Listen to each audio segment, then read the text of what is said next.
Robin Hood Radio presents Stage Right or Not with Michele Willens. Michele is a longtime journalist and herself is a published playwright of several theatrical works. She's a frequent contributor to the Huffington Post, Daily Beast, and the Atlantic websites. Another show. Well, this week I'm reporting from the Deep South. It's been a fascinating experience, which I'll chat about in a moment. But first, theater being my beat, let's get up on some pretty substantial Broadway news. The closings of shows continues, those Tony Awards, or lack thereof, having done some serious punishment. The latest to announce their final acts are King Kong and the CHER show. Yes, Stephanie Block won the Tony for portraying one of the three CHERs, but that did not seem enough. Block is known to New York theater goers, to out-of-town visitors, not so much. And, let's face it, word of mouth had the final say. The same is true with King Kong, which is in fact a show for tourists, but ultimately couldn't keep roaring.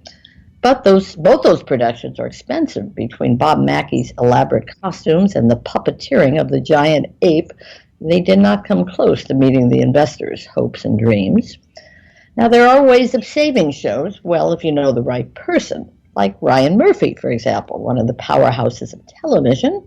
Even though The Prom, which he helped produce on Broadway, has announced its closing, Murphy is going to do a version for the small screen, albeit with big names: Meryl Streep, Nicole Kidman, James Corden, and Keegan-Michael Kay, among others. So take that, Broadway. While I am never happy to see money and hard work fail, I must say I cheered the shutting of Be More Chill, which felt like a mediocre and slightly cynical high school project. Now, I had predicted all those closings, and now let's keep an eye on Beetlejuice and Oklahoma. Yes, I know Oklahoma just won Best Revival, but half-price tickets are already being sold, and the audience reaction is wildly mixed on this wildly reimagined production. One more Broadway note: yet another revival of Harold Pinter's Betrayal appears to be on its way. This production is coming from the West End and stars British heartthrob Tom Hiddleston. Now, keep in mind, the last time Betrayal came, it was with British heartthrob Daniel Craig. And while it sold out most that limited run, it was considered a weak version of this three-character play. One of my favorites when it's done pitch perfect, and one that can so easily go off-key. Okay, now let me tell you a bit about the drama I've encountered on this journey through Mississippi, Little Rock, Memphis, Tennessee, and Birmingham, Selma, and Montgomery in Alabama. Well, this was billed as an historical trip about the civil rights movement, but I must say at this moment it feels like, well, as one local said, there's just no past, there's just concurrent. While there are no whites-only signs and people aren't sitting in, there is obvious economic inequality almost everywhere, and folks are standing up in other ways, including taking some responsibility for their former ways. Mostly this is happening through the increasing number of fascinating museums. Jackson, Mississippi's Civil Rights Museum is a tough, if wordy, look at itself, and is definitely this ghost town of a capital city's biggest attraction. The most popular museum in the South these days is a Legacy Museum in Montgomery, along with its stunning National Memorial for Peace and Justice, dedicated to those who were lynched. 4,000 names adorn steel monuments along with those of the counties from which they came. More than 400,000 visitors have come since its opening only a year ago. Now, Memphis also offers a hugely traveled civil rights museum connected to the Lorraine Hotel. How do you get more dramatic than standing a few feet from the balcony where Martin Luther King was gunned down by a sniper across the street? Equally moving are the small sites that have turned into museums of a sort. Visiting the Jackson, Mississippi home of Medgar Evers, for example, walking on the driveway where he was murdered in front of his family. Their children were made to always stay below the windows, and they kept the refrigerator against the door, explained our guide and Evers' old friend Minnie Watson. Rob Reiner's film Ghosts of Mississippi used the house as a location, which helped get it in better shape to allow for visitors. Speaking of movies, The Help was filmed around Greenwood in Mississippi, still a source of pride for the locals. I was fed a delicious lunch by a delightful woman named Mary Hoover, who served the cast and crew and even played a small role in the movie. She and her husband Sylvester are playing major ones in real life, trying to preserve and promote the history and beauty and current needs of the Delta. And you can also tour the small house in Montgomery where Martin Luther King lived for 6 years. There you are standing in his bedroom, his library, and looking at fake carnations that he apparently sent Coretta from Memphis. When she called him to ask why he sent artificial ones that time, he said, "Well, so you'll have something to remember me by." He was killed 12 hours later. In Sumner, Mississippi, the name Emmett Till reverberates. While it is not a museum, one can enter the courthouse where that horrid case was argued. There is talk, by the way, of bringing the case back since new light has been shed on the dark murder of that 14-year-old boy. Well, who knows who or what Emmett Till would have grown up to be as a man, but his short life certainly had impact. Some officially credit that as the true start of the civil rights movement. I also was privileged to visit a very old and largely unknown house in Memphis, now called the Slave Haven. It was owned by an abolitionist named Jacob Burkle and was used as an underground railroad stop. You stand in the tiny, dark basement cellar, and it's hard to imagine how those running to freedom could have stayed silent there for days until a nearby boat was ready. This is drama beautifully retold by the dedicated guides who are performers of a sort. In Little Rock, no surprise, there is the Bill Clinton Presidential Library. This is a gorgeous, green-approved building, and one can't help but be amazed by how much work goes into these presidential libraries, all privately funded, remember. Virtually every document from Clinton's 8 years is here in some form, along with the day-to-day calendar. Yep, the impeachment is right up there with the others. As for music, in Memphis, particularly Beale Street, of course, it's everywhere. Stax Records offers a great tour in that city. That's where just about every gospel and rhythm and blues artist, like Otis Redding, Sam and Dave, and so many more, recorded. The B.B. King Museum and his gravesite are also worth visiting in the Delta area of Mississippi. He pretty much defined the blues, and his rise from a poverty-stricken childhood is nothing less than miraculous. But as I look back over this journey, I think of the women who played such pivotal roles in the civil rights movement. Yes, of course, there was Rosa Parks, and there's a nice museum and library for her in Montgomery. You're standing on the corner where that infamous bus made history. But I learned of so many other important names: Ella Baker, Fannie Lou Hamer, Margaret Walker. And when you set foot in the 16th Street Baptist Church in Birmingham, you think of the 4 little girls who were killed in the first deadly bombing in a city that was once nicknamed Bommingham. Their statues and others commemorating the Children's March reside in a lovely park across the street. Reverend Carolyn McKinstry was a young volunteer at that church on that fateful day. She had seen the girls in the basement restroom, and that's where they died. She has become an in-demand speaker on conflict mediation and so much more.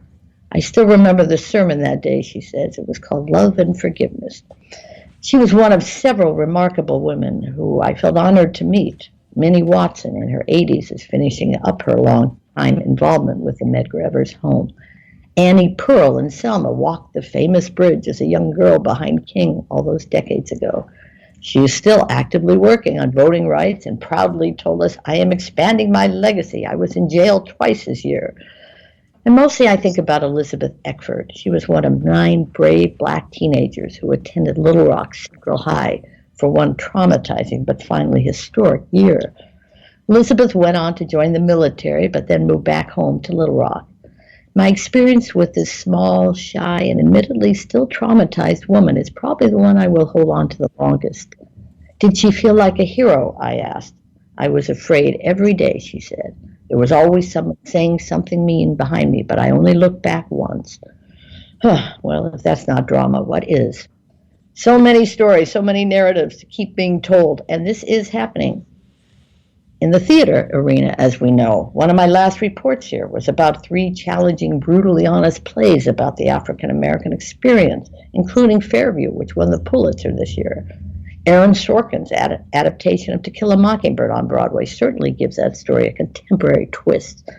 And let's not forget Jason Robert Brown's musical Parade, which dealt with the horrid lynching of a Jewish man named Leo Frank for a crime he did not commit. Or the group of 18 Italian immigrants who were lynched together in New Orleans in 1891. That was the subject of a forgotten film. Just this year, the mayor of New Orleans made an official apology on behalf of the city. Well, I'm in that city as we speak. A big day today here, by the way, representing another kind of death. The long-time Trident newspapers are being merged into one. All that being said, it has been heartening to see that despite the incredible sadness of so many lives lost, there are people living day to day, going to their churches, singing their songs. They have fought for equality and are hoping we keep their stories going. As one person said to my group, okay, what will you do now that you know? Well, Jill, that's a good question. I think that the first answer should be send. I don't know how many people actually go look at the things that they write about. Mm-hmm. Do you know what I'm trying to say is there's a certain context of actually going out into the world, as twee as that sounds. It can be quite helpful because when you are interpreting something through the prism of history or the filter, it's it is interesting, but it doesn't always have the same resonance. I'm not saying do one at the exclusion of the other. I'm saying it's like, all right, you're writing about this. Go see it. Go smell it. Go feel it. Go hear it. And then come back and add it to what you're producing. Because, again, it seems that in many cases these stories, which are massively compelling, get told in a vacuum. Or in such a way, you're presented in such a way that you lose the humanity. By humanity, I mean the dynamic of it. It's like, this is happening to real people who also go home and have to figure out how to pay their bills, pet their dogs, feed their kid. And that is usually distilled in drama, understandably. Yeah, you're right. I mean, the poverty that we saw, towns, streets where there's just no people or there's shanties, it's that really. And I was happy, by the way, to see lots of student groups, at some of them, obviously at the museums, which are filled with African-American visitors, by the way. This has been good for the South, all these new museums and monuments and memorials. It's actually been good for business. Not enough, but I'm glad to see so many young people, because who knows what they get in school. I don't even know when I was in school. Did I know who Emmett Till was? Yes. I don't think so. Maybe I did. I don't know. I was in Santa Monica, California. I'm not sure I did. But, the only black person I knew played on my brother's Little League team. So, it's just we never stop learning, and we should never stop learning. And I'm not saying got to go out and get on I took a 6.5-hour Greyhound bus to get here to New Orleans. And people said, oh, why are you doing that? Isn't there a flight again? And I said, I want to do this. I want to go on the bus. I want to be on that bus with other people who take these buses all the time, And, yeah, they're sad. I looked at those drivers and I think, God, when is he going home to his family? I don't know. Endless stories that we don't read about, we don't see in our daily lives, and they're always worth retelling. Stage Right or Not with Michele Willens, produced in the studios of Robin Hood Radio, robinhoodradio.com.